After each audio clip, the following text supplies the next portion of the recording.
Charles, welcome back. Thank you. You have an opportunity to get all 5 sharks and the power of all sharks behind you. Right. Here's the deal. $1 million, $500,000 from Mark Cuban for 15%, and $500,000 from the rest of the sharks. We're going to split it Right. for a total of 30% for $1 million. And the power of Shark Tank. Shark Tank. The name alone evokes images of ambition, drama, and life-changing deals.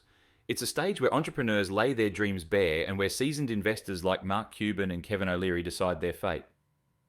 But even the sharks, known for their sharp instincts and years of experience, sometimes make mistakes, big ones. This is the story of Breathometer, the first smartphone breathalyzer, a product that seemed like a revolutionary idea but ended up becoming one of the most infamous failures in Shark Tank history.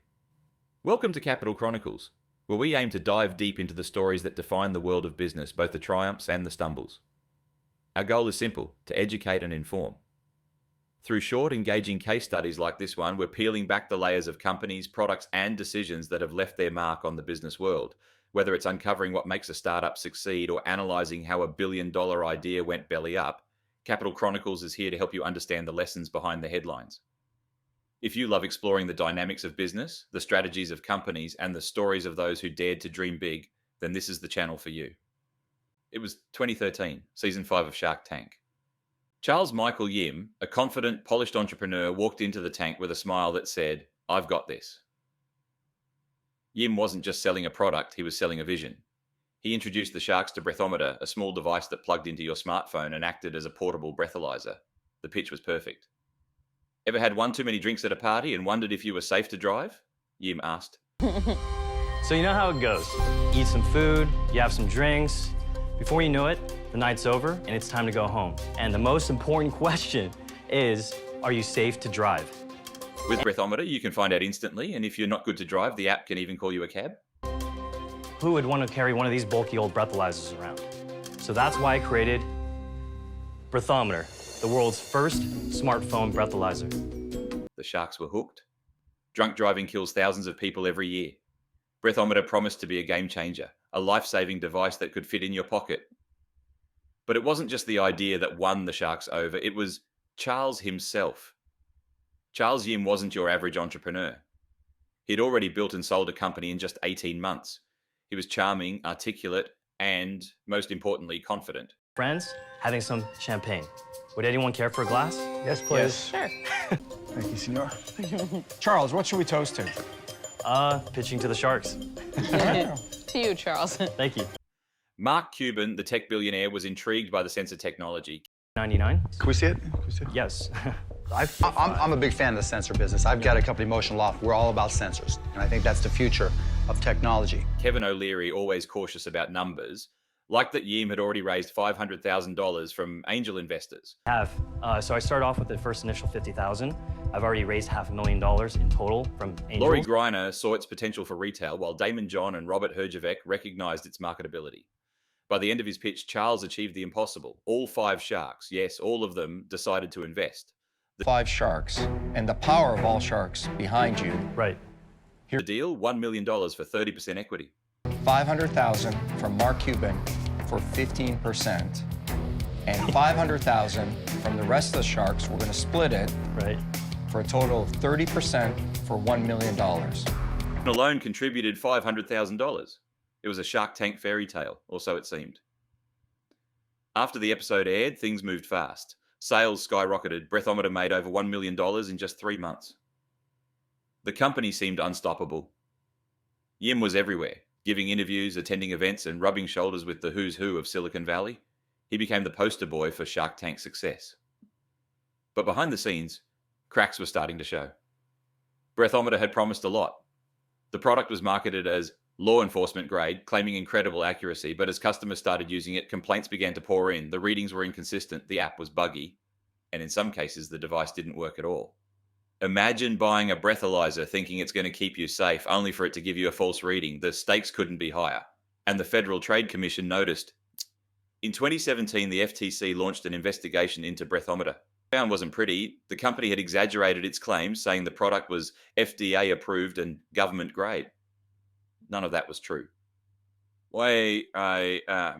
Worse, The device often understated users' blood alcohol levels. Someone could blow into the breathometer, think they were under the legal limit, and decide to drive, putting their life and others' lives at risk. The FTC came down hard. Breathometer was forced to notify customers about the inaccuracies and offer full refunds. By then, the damage was done. Mark Cuban, reflecting on the ordeal, called Breathometer his worst Shark Tank investment ever. Blow into it and it did alcohol detection. And it was a great idea and actually a decent product. But like the guy, Charles, I look at his Instagram and he'd be in Bora Bora. And I look at his Instagram. This guy's shit. Yes. What? 2 weeks later, and he'd be in Vegas partying, then he'd be on Nectar Island with Richard Branson. And I'd text him like, what the f***? You're supposed to be working. Oh no, I'm networking. Next thing you know, all the money's gone. And the company, and then the next thing, it's just like, yeah. So that was my biggest beating. But the story doesn't end there. During this time, Charles Yim's Instagram painted a very different picture. Instead of focusing on fixing the product, he appeared to be living the high life. Bora Bora vacations, Vegas pool parties, even hanging out with Richard Branson on Necker Island. When Cuban saw these posts, he was furious. I'd text him asking what he was doing, and he'd say, I'm networking. Networking? Sure. Because nothing says serious entrepreneur like sipping cocktails by the beach. Despite the setbacks, Charles tried to pivot. He introduced a new product called Mint, designed to measure oral health and bad breath. On paper, it sounded promising. In practice, not so much. Customers complained about inaccurate readings, and reviews on Amazon were scathing. One person wrote, "No matter what I do, it always tells me I have perfect breath, even after eating garlic bread." By 2021, Mint had been pulled from major retailers. But here's where the story takes a twist. Despite these failures, Charles Yim managed to bounce back. He founded new startups, became a mentor for entrepreneurs at Stanford, and even launched a $50 million investment fund. How does someone go from such public failure to managing millions of dollars? It's a testament to the allure of charisma and resilience, or as some might call it, failing upwards. So what went wrong with Breathometer? There's no single answer. On the surface, it's easy to point to the product's flaws or Charles's mismanagement. But the truth is more complicated. The idea itself was brilliant. The Sharks saw that. The problem was execution. Breathometer overpromised and underdelivered. Instead of focusing on improving the product, the company got caught up in its own hype. Mark Cuban himself admitted that the concept had potential. It just wasn't handled properly. Other companies like Backtrack have since succeeded where Breathometer failed. The difference? Their products actually work. The Breathometer story is a cautionary tale. It's a reminder that even the best ideas can fail without proper execution. It's also a lesson for investors. Even the smartest people in the room can get swept up in a good pitch. For Charles Yim, it's a mixed legacy. On one hand, he'll always be remembered as the guy who fooled all 5 sharks. On the other, his resilience shows that failure isn't the end, it's just a chapter. So what do you think?